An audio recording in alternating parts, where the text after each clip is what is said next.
know, it was a renovated custodial room. Utah Valley University Athletic Director Mike Jacobsen took shelves out of it and still remembers cleaning out that janitor's closet 26 years ago. Took a sink out of it and put a desk in there, and just to make an office. I set a chair and a table outside, and I had a work-study secretary, and I had 4 part-time coaches. And he still remembers scrambling just to find somewhere for his 4 coaches to have their teams play. We played all our sports at Mountain View and Orem High School. That's where we were. Was there any thought of, oh my gosh, what are we doing here?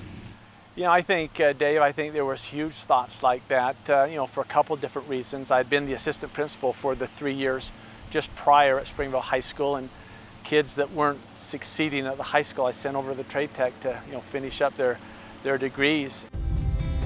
Now, nearly 3 decades later, Mike is a true pioneer of progress, enjoying the fruits of his labors after helping to guide the Wolverines into the Division-I sports world.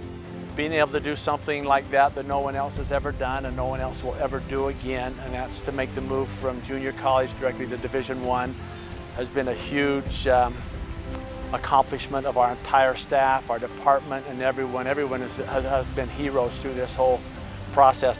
I had plans, I had things that I knew we could do, and of course where we're at today wasn't part of the plans, you know, 26 years ago, but you know, we would just get one thing done, one thing accomplished, and then there was something else. Those who work for him know that Jacobsen was just the man, perhaps the only man, capable of making it all happen. Passionate, he's got some piss and vinegar, and you know, and just flat out determination. Making the move to a 4-year university and raising the funds to build state-of-the-art facilities along the way. Ultimately, we have no alumni, and anybody that knows athletics knows that's where the majority of your funding comes from. But because we were a junior college, he's pushed and acquired all this and made these programs what they are, because with very limited resources. Mike is a VIP.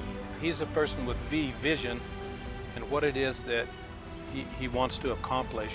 He's a person with insight and inspiration, you might say, in how he wants to accomplish that vision. And then he's a person with perseverance and persistence to get it done. Did you think at the time you took the job that you'd be sitting here 26 years later looking at this unbelievable facility? No, I think, you know, absolutely not. I've always kind of been a progressive person, you know. When I was coaching in high school, you know, there's jobs I wanted I didn't get. I was offered jobs I didn't want, you know, and it's kind of been the same thing here. Does it surprise you at all that he's still here? No, not in terms of loyalty. That would be I mean, and I'm not just talking about to UVU, but to us as coaches, but to this area. He's a Utah County man, and he is loyal to this area, and he's loyal to this school. Mike is past the age of retirement. He could be retired right now, but he wants to do this. It's his love. My wife's scared to death, I think, is why. Because, yeah, she didn't want you home all day. She's scared of she and I 24/7. You know, the time will be right here soon. You know, it's in our future for sure.